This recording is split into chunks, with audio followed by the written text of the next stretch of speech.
أعوذ بالله من الشيطان الرجيم بسم الله الرحمن الرحيم قل يا أيها الناس إن كنتم في شك من ديني فلا أعبد الذين تعبدون من دون الله ولكن أعبد الله الذي يتوفاكم وأمرت أن أكون من المؤمنين وأن أقم وجهك للدين حنيفا ولا تكونن من المشركين ولا تدع من دون الله ما لا ينفعك ولا يضرك فإن فعلت فإنك إذا من الظالمين وإن يمسسك الله بضر فلا كاشف له إلا هو وإن يردك بخير فلا راد لفضله يصيب به من يشاء من عباده وهو الغفور الرحيم قل يا أيها الناس قد جاءكم الحق من ربكم فمن اهتدى فإنما يهتدي لنفسه ومن ضل فإنما يضل عليها وما أنا عليكم بوكيل واتبع ما يوحى إليك واصبر حتى يحكم الله وهو خير الحاكمين.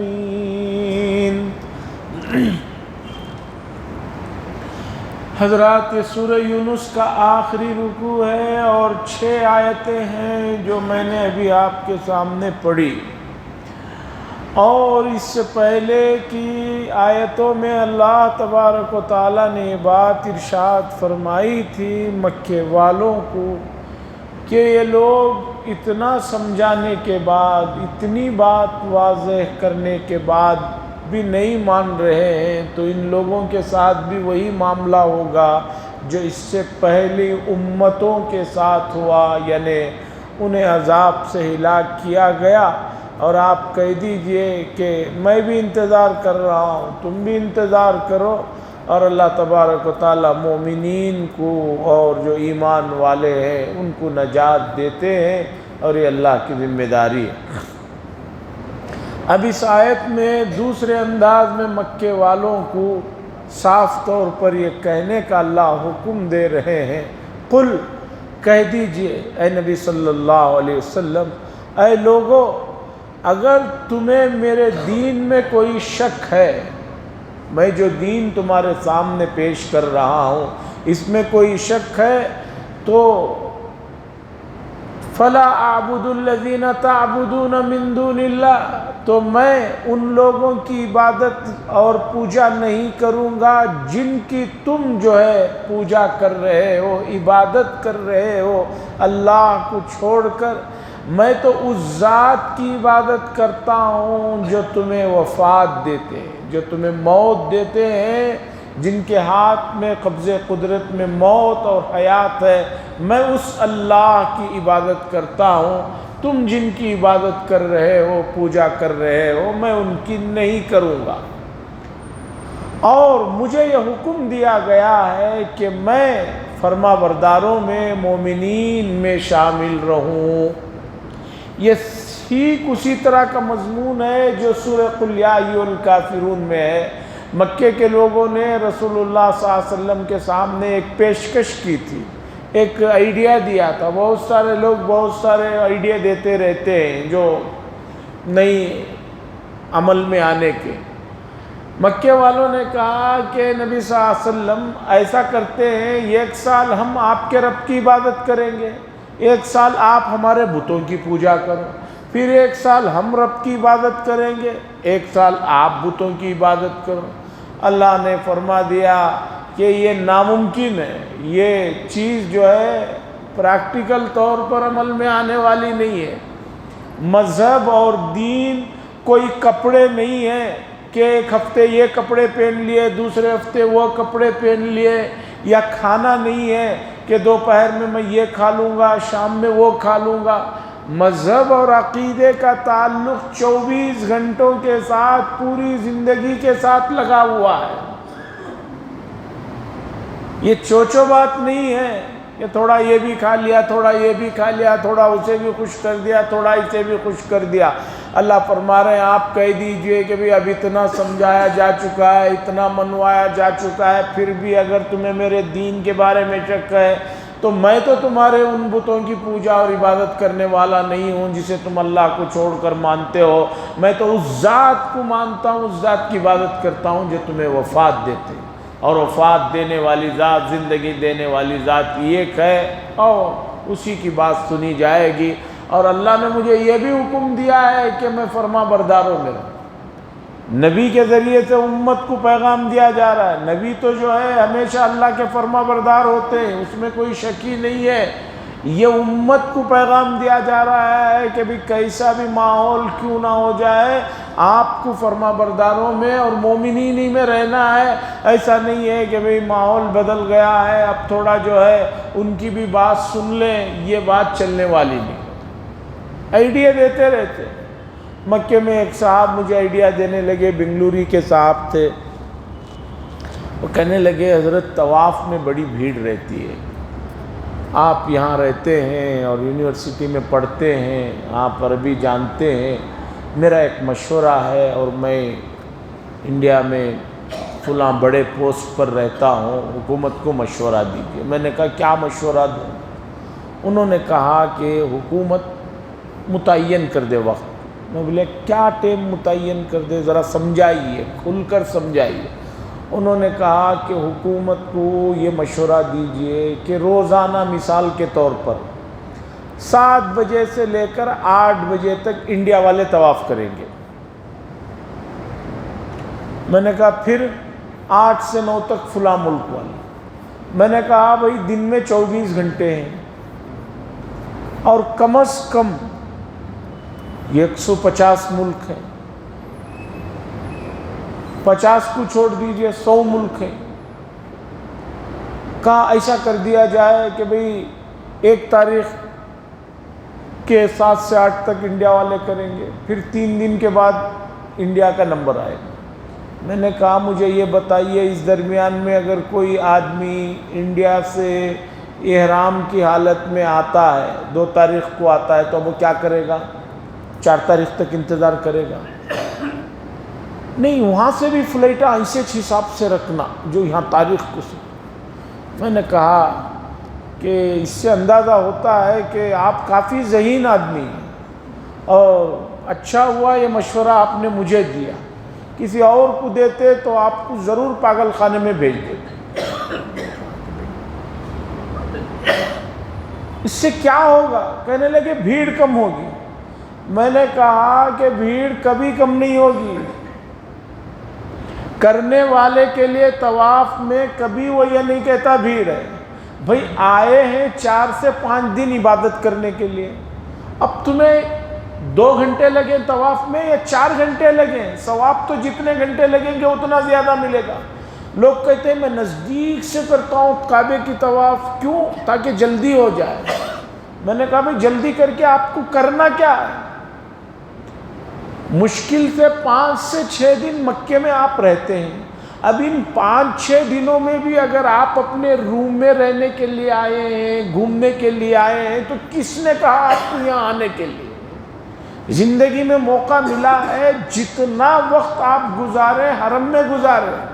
میں نے کہا دیکھو ان ترکی والوں کو، اتنے بوڑھے لوگ ہیں، 3-3 4-4 کلومیٹر دور، چونکہ غریب ملک ہے تو بلڈنگیں دور ملتی ہیں، 3-3 4-4 کلومیٹر دور سے چل کر آتے ہیں اور طواف کرتے ہیں اور پورا وقت یہیں رہتے ہیں۔ اور ان انڈونیشیا کے لوگوں کو دیکھو، اتنا ہلکا پھلکا کھانا کھاتے ہیں کہ عصر کی نماز کو آتے ہیں تو رات میں 9:30 تک ہی وضو کے لیے بھی نہیں جاتے۔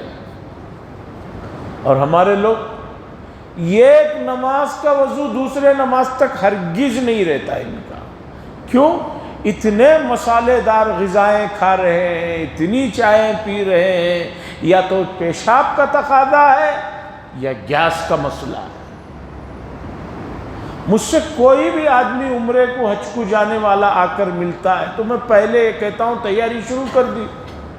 وہ کہتے نہیں ہمارے ساتھ ایک مولانا بھی۔ میں نے کہا بھئی مولانا جو ہیں وہ بات کا مسئلہ ہے، تیاری شروع کی کہ کیا تیاری ہے؟ لے لیا ہوں احرام۔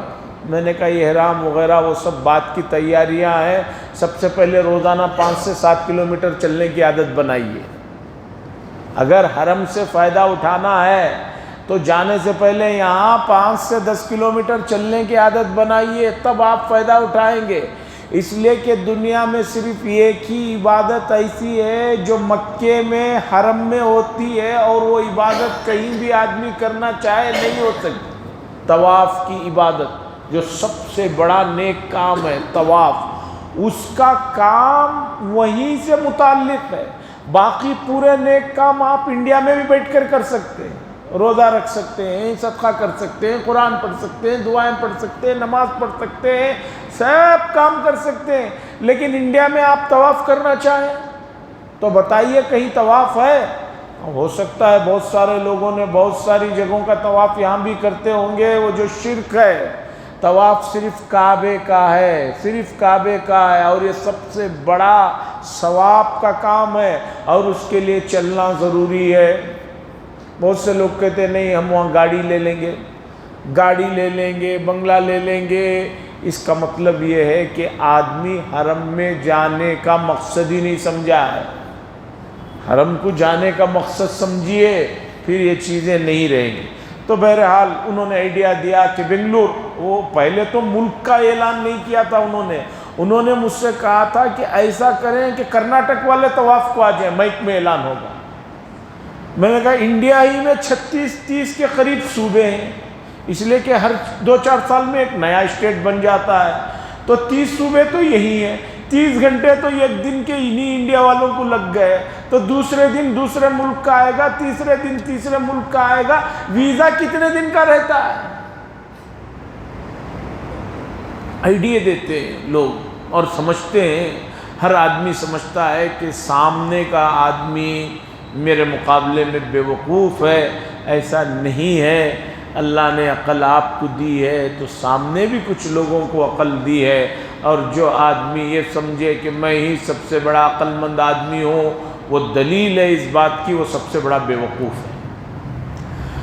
وَأُمِرْتُ أَنْ أَكُونَ مِنَ الْمُؤْمِنِينَ، اللہ نے مجھے حکم دیا ہے کہ میں مومنوں میں شامل حال رہوں۔ وَأَنْ اور مجھ سے یہ بھی مجھے حکم دیا گیا ہے کہ میں یکسوئی کے ساتھ، یکسوئی کا مطلب ہے بالکل ڈسٹرب نہ ہو آدمی۔ جیسے تنہائی میں بعض مرتبہ پڑھنے والے کان پر بھی کوئی چیز لگا لیتے ہیں تاکہ باہر کی آوازیں نہ آئیں۔ اور ابھی بھی آپ نے گھوڑا گاڑی کو دیکھا ہوگا، گھوڑے کو گاڑی میں باندھتے ہیں تو اس کے آنکھوں کے پاس اس طرح کی چیز رکھ دیتے ہیں تاکہ اس کی نگاہ ادھر ادھر نہ بھٹکے۔ اور میں نے بڑے بڑے آرٹسٹوں کو دیکھا، خاص طور پر مکہ المکرمہ کی جو قدیم تصویریں مل رہی ہیں، مینا کی، عرفات کی 100 سال پہلے جو تصویریں ہیں، ان تصویروں کو بنانے کی جگہ اور ان کو بنانے والے صاحب مکہ المکرمہ میں حکومت کے ایک پوسٹ پر تھے۔ میں ان کے پاس جاتا تھا تو ان کو دیکھتا تھا کہ جو ہے اپنے آنکھوں کے ساتھ اس طرح کی کوئی چیز رکھے رہتے تھے۔ میں کہتا کہ بھی یہ کیوں رکھیں؟ وہ کہتے تھے کہ تاکہ نگاہ کی پوری طاقت جو ہے میں جو چیز بنا رہا ہوں اس پر لگے۔ بڑے آدمی تھے، بڑے چیزیں انہوں نے تصویریں بنائی ہیں۔ میں نے ایک مرتبہ ان سے کہا کہ میں بھی کچھ سیکھنا چاہتا ہوں، تو انہوں نے کہا بہت اچھی بات ہے، پہلے آ کر 6 مہینے تک پینسل چھلنا سیکھ لیجئے، اس کے بعد میں آپ کو آگے کا کام سکھاؤں گا۔ میں نے کہا اتنی عمر تو ہے نہیں کہ 6 مہینے میں صرف پینسل چھلنا سیکھوں۔ انہوں نے کہا کہ یہ پینسل سے کام ہوتا ہے، اور وہ پینسل کو چھلنا وہ اس درجے کا ہوتا ہے کہ اسے سیکھنے کے لیے آپ کو 5-6 مہینے لگ جائیں، پہلے یہ سیکھ لیجئے پھر میں آگے کا سکھاؤں گا۔ میں نے کہا کہ بھئی اتنی عمر ہے نہیں کہ اس میں لگاؤں، تو چھوڑ دیا۔ بہرحال بتانا ہے، اللہ فرماتے ہیں وَأَنْ أَقِمْ وَجْهَكَ لِلدِّينِ حَنِيفًا، اور اللہ نے مجھے یہ بھی حکم دیا ہے کہ میں ایک سوئی کے ساتھ، بالکل مکمل ایک طرف ہو کر دین کی طرف لگا رہوں، دین حنیف کی طرف لگا رہوں. ایک سوئی کے ساتھ نبی کو حکم دیا جا رہا ہے، حالانکہ انبیاء جو ہے مکمل ایک سوئی کے ساتھ اللہ کے ساتھ لگے ہوئے رہتے. اور آپ اندازہ لگائیے انبیاء کا اللہ کے ساتھ تعلق کیسا ہوتا ہے. رسول اللہ صلی اللہ علیہ وسلم نے فرمایا تنام عینای ولا ینام قلبی، میں جب سوتا ہوں تو صرف میری آنکھیں سوتی ہیں، اس وقت بھی دل اللہ کے ساتھ لگا ہوا ہے. ہم جب سوتے ہیں تو دل بھی غافل ہو جاتا ہے، ہماری آنکھیں ہی نہیں ہمارا سب کچھ جو ہے غافل ہو جاتا ہے. حضور صلی اللہ علیہ وسلم نے فرمایا انبیاء جو ہے تنام عینای ولا ینام قلبی، ان کی صرف آنکھ سوتی ہے، اس وقت بھی قلب اللہ کی طرف متوجہ رہتا ہے. نبی کو جب یہ حکم دیا جا رہا ہے تو ہمارے لیے کتنا بڑا حکم ہے. سوچئے ہمیں یکسوئی کے ساتھ دین کی طرف لگنا چاہیے، اور دین نام ہے 24 آورز اللہ کی بتائی ہوئی شریعت کو فالو کرنے کا. یہاں 24 آورز کا چھوڑیے، 5 7 10 منٹ کی جو نماز رہتی ہے اس میں بھی کتنے خیالات ہر آدمی کے بھٹکتے ہیں، وہ ہر آدمی خود دیکھ لے. نماز میں کھڑنے نہیں، ایسا آدمی فوراً دلی پہنچ جاتا ہے، وہاں سے نیو یارک چلا جاتا ہے، وہاں ہوتا ہے، ہوتے ہوتے ہوتے واپس آ جاتا ہے. وَنَقِمْ وَجْهَكَ لِلدِّينِ حَنِيفًا، ایک سوئی کے ساتھ دین کی طرف متوجہ رہنے کا اللہ نے حکم دیا ہے. وَلَا تَكُونَنَّ مِنَ الْمُشْرِكِينَ، اور آپ شرک کرنے والوں میں سے، مشرکوں میں سے نہ ہو جائیں. نبی سے کیسے شرک ہو سکتا ہے؟ یہ دراصل نبی کے ذریعے سے امت کو جو ہے خطاب ہے. ہم نبی کو یہ تاکید کر رہے ہیں تو کتنا تمہارے لیے تاکید ہے. وَلَا تَدْعُوا مِن دُونِ اللَّهِ، اور اللہ کو چھوڑ کر کسی کو نہ پکاریں جو نہ آپ کو فائدہ پہنچا سکتا ہے نہ نقصان پہنچا سکتا ہے. نبی تو اللہ کے سوا کسی کو پکارتے ہی نہیں، بلکہ آپ کو معلوم ہونا چاہیے کہ رسول اللہ صلی اللہ علیہ وسلم کو جب طائف میں لوگوں نے بہت زیادہ تکلیف دی، ستایا اور دوڑایا، اور آپ دوڑتے رہے خون میں لت پت ہو کر، ایک جگہ سکون سے موقع ملا تو بیٹھے تھے. اس موقع پر حضرت جبریل امین علیہ السلام آئے اور آ کر انہوں نے کہا یا رسول اللہ صلی اللہ علیہ وسلم، یہ میرے ساتھ دیکھیے پہاڑوں کو لمحوں میں اپنی طاقت سے اٹھا کر رکھنے والے یہ فرشتے ہیں.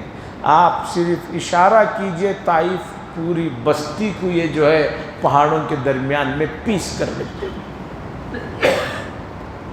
مدد مانگنے کے لیے کون کون آ رہے ہیں، لیکن رسول اللہ صلی اللہ علیہ وسلم اس موقع پر بھی ان عظیم الشان فرشتوں سے بھی نہیں مدد مانگی. ابراہیم علیہ السلام کو آگ میں ڈالنے کے بعد فرشتے آئے، آ کر کہنے لگے آپ حکم دیے، یہ میکائیل علیہ السلام ہے، ابھی بارش برسائیں گے، پوری کی پوری آگ ٹھنڈی ہو جائے گی. ابراہیم علیہ السلام نے کیا کہا؟ کیا اللہ کی طرف سے آئے ہو؟ انہوں نے کہا نہیں، میں اپنی طرف سے پیشکش کر رہا ہوں. تو حضرت ابراہیم علیہ السلام نے کہا آپ کی طرف سے پیشکش ہے تو ہمیں ضرورت نہیں ہے، میرا رب مجھے دیکھ رہا ہے، وہ میرے لیے کافی. تو انبیاء تو کسی غیر اللہ کو پکارتے ہی نہیں. اللہ کہہ رہے ہیں وَلَا تَدْعُوا مِن دُونِ اللَّهِ، اللہ کے علاوہ کسی کو نہ پکاریں. کیوں؟ مَا لَا يَنفَعُكَ وَلَا يَضُرُّكَ، وہ نہ تمہیں فائدہ پہنچا سکتے نہ نقصان پہنچا سکتے. فَإِن فَعَلْتَ، پس اس کے بعد بھی فرض کر لیا جائے، محال چیز ہے، ناممکن ہے، لیکن فرض کر لو کہ اگر آپ نے ایسا کیا، اللہ کے علاوہ کسی کو پکارا، فَإِنَّكَ إِذًا مِّنَ الظَّالِمِينَ، تب تو آپ جو ہے یقیناً ظلم کرنے والوں میں سے ہو جائیں گے.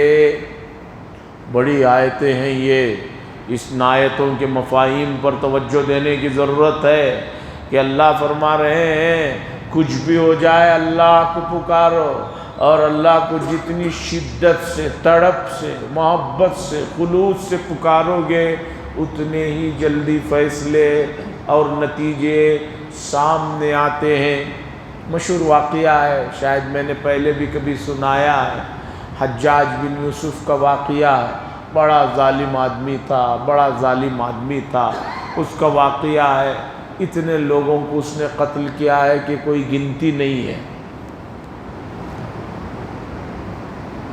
اس کا واقعہ ہے کہ طواف میں وہ مکے میں حرم میں طواف کر رہا تھا، اس نے ایک نابینا آدمی کو دیکھا جس کی دونوں آنکھیں نہیں ہیں۔ وہ اللہ سے مانگ رہا ہے، اللہ مجھے بینائی عطا کر دے، مجھے بینائی عطا کر دے۔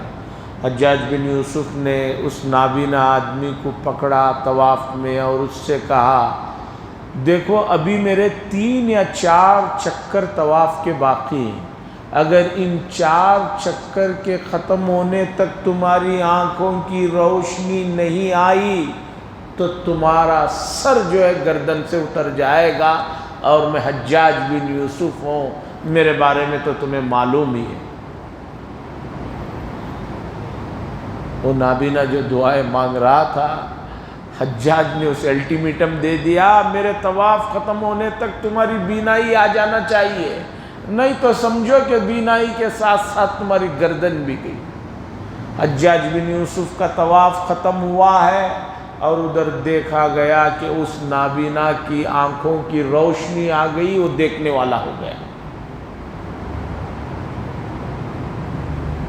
بعد میں حجاج بن یوسف سے اس کے قریبی لوگوں نے پوچھا، یہ آپ نے جو طواف میں کام کیا، دھمکی دی، کیا وجہ ہے اور کیا اس کے بعد جو رزلٹ آیا؟ وہ بڑا حیران کن۔ تو حجاج بن یوسف بڑا پڑھا لکھا آدمی تھا، عربی کا بہت بڑا ادیب بھی تھا۔ اس نے کہا کہ طواف میں وہ نابینا آدمی جس طرح اللہ سے مانگ رہا تھا، جس بیزارگی یا بے نیازی یا سستی کاہلی سے مانگ رہا تھا، اس طرح تو وہ پوری زندگی کسی آدمی سے بھی کوئی چیز مانگے تو نہیں ملتی۔ میرے دھمکی دینے کے بعد جس شدت سے اس نے اللہ سے مانگا ہے تو وہ نتیجہ تو آنا ہی تھا۔ اب جب اسے پتا چلا کہ بھی 10-15 منٹ کے بعد میری گردن نکلنے والی ہے، تو اب اس کی دعا میں جو شدت آئی ہے، اب جو تڑپ آئی ہے، اب جو لو لگایا ہے، تو اس شدت سے مانگنے کے نتیجہ اس کے سامنے آیا۔ میری وہ دھمکی دینے کے بعد اس کی دعا میں شدت آئی تو روشنی بھی آ گئی۔ تو بتانا یہ ہے کہ مانگو، شدت سے مانگو، یکسوئی کے ساتھ مانگو۔ دعا مانگ رہے ہیں، کھجا رہے ہیں، سر ادھر دیکھ رہے ہیں، ادھر دیکھ رہے ہیں، وقت دیکھ رہے ہیں۔ بلکہ بہت سے لوگ، مجھے بہت غصہ آتا ہے، دعا کے موقع پر ہاتھ بھی نہیں اٹھاتے۔ بہت ساری دعا نکاح کے موقع پر دیکھتا ہوں، اور بعض لوگ ہاتھ اٹھائے رہتے ہیں۔ ہاتھ اٹھانے میں بھی شریعت نے طریقہ بتایا، کوئی ایسا پکڑا ہے، کوئی ایسا پکڑا ہے، بعض لوگ ایسے پکڑے ہیں۔ شریعت نے کہا عبادات میں آپ کی منمانی نہیں چلے گی۔ حضرت علی رضی اللہ تعالیٰ عنہ نے ایک آدمی کو دیکھا مکے میں، وہ دعا مانگ رہا ایسے ہاتھ اٹھائے ہوئے۔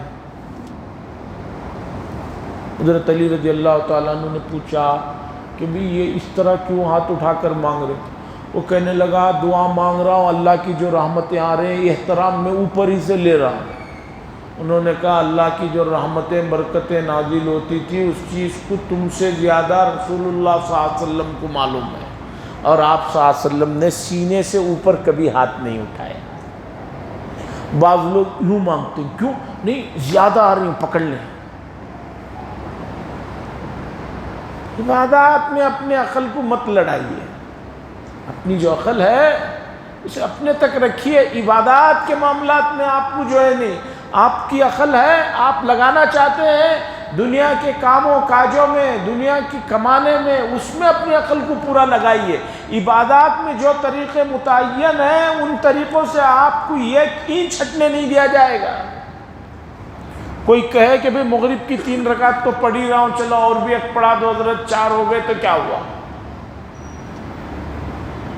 4 پڑھو گے تو وہ 3 بھی چلے گئی۔ تو بہرحال حضرت علی نے فرمایا کہ اس طرح یہ ہاتھ رکھنے کا طریقہ ہے، یوں یوں یوں یوں، یہ سب طریقے تھے۔ وَلَا تَدْعُوا مِن دُونِ اللَّهِ، اور اللہ کو چھوڑ کر کسی کو نہ پکارے جو نہ فائدہ پہنچا سکتے نہ نقصان۔ پس اگر بفرض محال آپ نے ایسا کیا تو اِنَّكَ إِذًا مِّنَ الظَّالِمِينَ، تو آپ ظالموں میں آپ کا شمار ہو جائے گا۔ اللہ آگے فرماتے ہیں وَإِن يَمْسَسْكَ اللَّهُ بِضُرٍّ فَلَا كَاشِفَ لَهُ إِلَّا هُوَ، اور اللہ کی ذات نے کسی کو کچھ نقصان پہنچانا ہے تو کوئی نہیں ہے اس کو اس نقصان سے بچانے کے لیے۔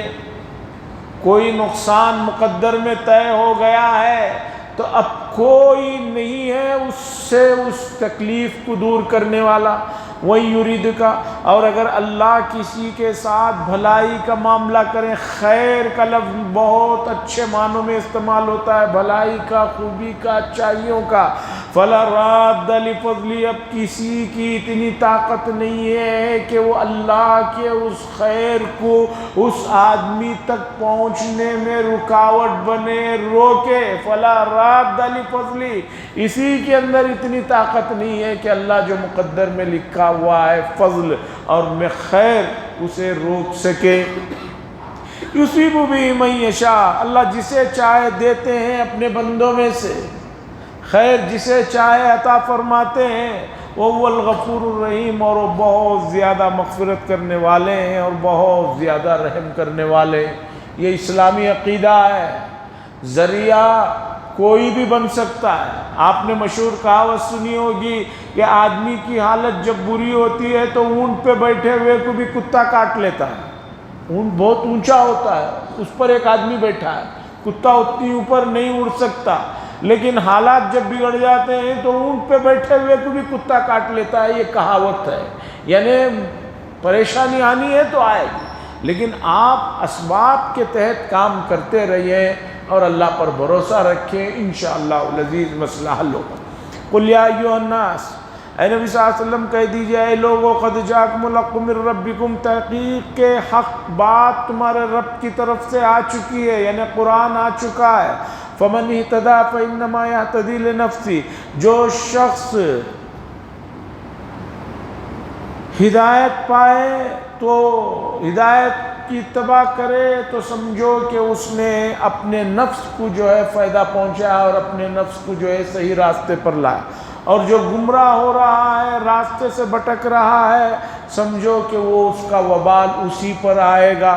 وَمَا أَنَا عَلَيْكُمْ بِوَكِيلٍ، اور میں نہیں ہوں تمہارا جو ہے نگران، کارگر، کہ بھئی تم اگر گمراہ ہونا چاہو تو میں زبردستی کر کے تمہیں اس گمراہی سے جتنا روک سکتا ہوں روک رہا ہوں۔ میں تمہارے اوپر نگران نہیں کہ تم اگر یہ کر دیے تو میری اس کے بارے میں اللہ کے ہاں پوچھش ہوگی۔ میرا کام تو پہنچانا ہے، تم مانو نہ مانو تمہاری ذمہ داری ہے۔ ایسا نہیں ہے کہ تم نہیں مانو گے تو اس کا میرے اوپر کوئی پکڑ ہوگا، نہیں، ہمارا کام پہنچانا ہے، بتانا ہے، سکھانا ہے، پیار محبت کے ساتھ، مانے نہ مانے وہ اس کی ذمہ داری۔ اس کے بعد اللہ فرماتے وَاتَّبِعْ مَا يُوحَىٰ إِلَيْكَ، اور اتباع کیجئے اس وحی کی جو آپ کی طرف ہم بھیج رہے ہیں۔ نبی کو حکم ہے، نبی تو اتباع کر ہی رہے ہیں، نبی کے تھرو ہم لوگوں کے لیے یہ حکم ہے کہ جو وحی کے ذریعے یعنی قرآن و حدیث کے ذریعے سے آپ کے پاس چیزیں آئی ہیں اس کی اتباع کیجئے۔ وَاصْبِرْ، اور صبر کیجئے، اس لیے کہ وحی کے اوپر اتباع کریں گے لوگ بھی برا بھلا کہیں گے، نفس بھی ملامت کرے گا، نفس بھی ستائے گا۔ صبر کیجئے، صبر بہت بڑی دولت ہے۔ جس آدمی کو صبر کی دولت مل گئی وہ کامیاب ہوتا چلا جاتا ہے، اور دنیا کے جتنے بھی بڑے لوگوں کی آپ تاریخ پڑھیں گے ان کے ساتھ جو معاملات پیش آئے ہیں وہ بتاتے ہیں کہ انہوں نے صبر کیا اور صبر کو دامن سے پکڑے رہے تو جو ہے نتیجے اچھے ہیں، اور جن لوگوں نے صبر کو دامن سے چھوڑ دیا، طیش میں آ گئے، غصے میں آ گئے تو وہ لوگ جو ہے بہت جلد جو ہے اپنا آپا کھو دیے اور رزلٹ نہیں آیا۔ بنارس میں ایک یونیورسٹی ہے، ہندو یونیورسٹی، بنارس یونیورسٹی بہت بڑی ہے، بہت بڑی ہے، جو لوگوں نے دیکھا ہے انہوں نے دیکھا ہے۔ اس یونیورسٹی کو جس آدمی نے بنایا، تو ابھی ملک آزادی کے مرحلے میں چل رہا تھا، قریب میں لکھنؤ ہے، تو برادران وطن میں سے جو اسے بنا رہا تھا وہ لکھنؤ کے کسی نواب کے پاس گئے، جا کر کہا کہ میں کچھ بنا رہا ہوں اسکول۔ پہلے ہی اس کے ذہن میں اتنی بڑی یونیورسٹی کا تصور نہیں تھا، وہ تو آگے چل کر ترقی کرتے کرتے بنا، میں وہ بنا رہا ہوں، آپ کی طرف سے کچھ چندہ دے دو۔ آپ کو تو معلوم ہے بڑے لوگوں کا دماغ کم ہی رہتا ہے یا الٹا ہی رہتا ہے۔ اس نے کہا اچھا تم بھی بنانے نکلے ہو؟ کہا کہ بھئی ہمارے پاس تو کچھ ہے نہیں، وہ دیکھیے ہمارے جوتے پڑے ہیں، وہ اٹھا لے کر چلے جاؤ۔ یہ اس کی توہین تھی، لیکن اس نے صبر کیا، وہ جوتے لیا، باہر گیا اور جا کر کہا کہ بادشاہ کے پاس، نواب صاحب کے پاس گیا تھا، انہوں نے میرے اس کام کی مدد کے لیے اپنے جوتے دے دیے ہیں، یہ نواب صاحب کے جوتے ہیں، بولی لگاؤ، زیادہ سے زیادہ پیسوں میں لو۔ اب لوگ، بڑے لوگوں کی کوئی سی بھی چیز کو جو ہے اینٹیک پیس ہو جاتی ہے، وہ تو معلوم ہی ہے، کسی کے استعمال کیے ہوئے جوتے، چپل سب اینٹیک پیس ہو جاتے، تو لوگوں نے اسے لیا، وہ پیسے اس میں لگائے۔ اب ایک عام آدمی یہاں پر اگر صبر کو کھو دیتا ہے، اپنے آپے کو کھو دیتا ہے، کیا ہوگا بتائیے نتیجہ؟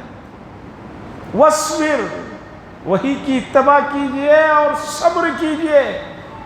آپ کہیں گے کب تک صبر کریں؟ بعض لوگ کہتے ہیں صبر صبر کرتے کرتے خبر ہو گئی۔ اللہ نے فرمایا حتیٰ یحکم اللہ، یہاں تک کہ اللہ کی طرف سے کوئی حکم آ جائے، فیصلہ ہو جائے، تب تک آپ کو صبر کرنا پڑے گا، وہ آئے گا۔ وَهُوَ خَيْرُ الْحَاكِمِينَ، اور وہ جو اللہ ہے وہ بہترین فیصلہ کرنے والوں میں سے ہیں۔ کریں گے فیصلہ، آئے گا نتیجہ، جلد بازی مت کیجیے، جلد بازی آپ کو جو ہے نتیجوں سے پھیر دے گی۔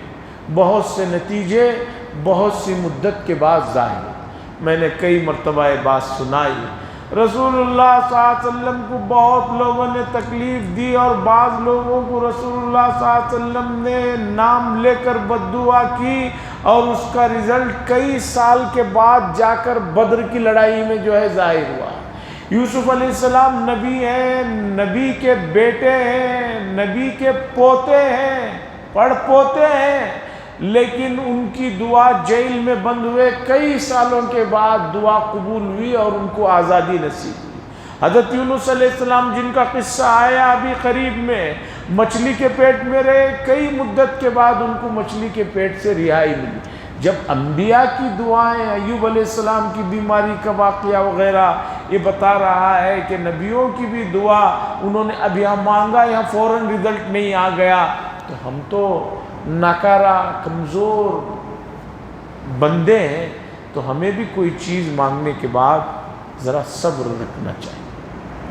ایسا نہیں کہ ابھی یہاں عشاء کی نماز میں آپ نے کسی کو بد دعا کی، اگر وہ آپ واقعی مظلوم ہیں تو آپ اس کے لیے دعا کیجیے، پھر بھی آپ نے کچھ مانگا، ایسا نہیں ہوگا کہ آپ نے یہاں مانگا، یا آج خوشی میں آپ نے اٹھ کر تہجد پڑھی، تہجد پڑھ کر کوئی چیز مانگی، اب اس انتظار میں مت رہیے کہ گھر سے نکلتے ہی فرشتے دو چار ملیں گے، کہیں گے کہ بھی ابھی ابھی آپ نے جو مانگا تھا آسمان سے فیصلہ ہوا، لے لیجئے یہ آپ کے لیے۔ ایسا نہیں ہے، وہ خیر الحاکمین، اللہ بہترین فیصلہ فرمانے والوں میں سے ہیں۔ اللہ سے دعا فرمائے اللہ تبارک و تعالیٰ یونس علیہ السلام کے اس واقعے میں، یعنی اس صورت میں خاص طور پر ان کا تذکرہ ہوا، اور میں نے اس ضمن میں جو بات بتائی کہ انہوں نے جو دعا مانگی مچھلی کے پیٹ میں بھی، اندھیروں میں بھی، لا الہ الا انت سبحانک انی کنت من الظالمین، یہ بڑی بہترین دعا ہے۔ اس دعا کو اللہ نے ذکر کرنے کے بعد یہ کہا فنجینا، ہم نے ان کو نجات دی، وَكَذَلِكَ نُنْجِي الْمُؤْمِنِينَ، اور مومنوں کو بھی ہم اسی طرح ان کے غموں سے نجات دیں گے۔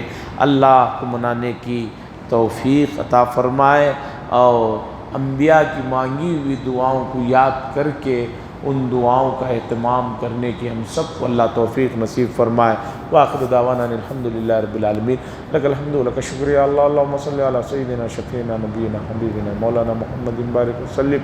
ربنا آتنا فی الدنیا حسنہ وفی الآخرۃ حسنۃ وقنا عذاب النار۔ صلی اللہ تعالی وسلم علی خیر خلق محمد وعلی آلہ وصحبہ اجمعین، والحمد للہ۔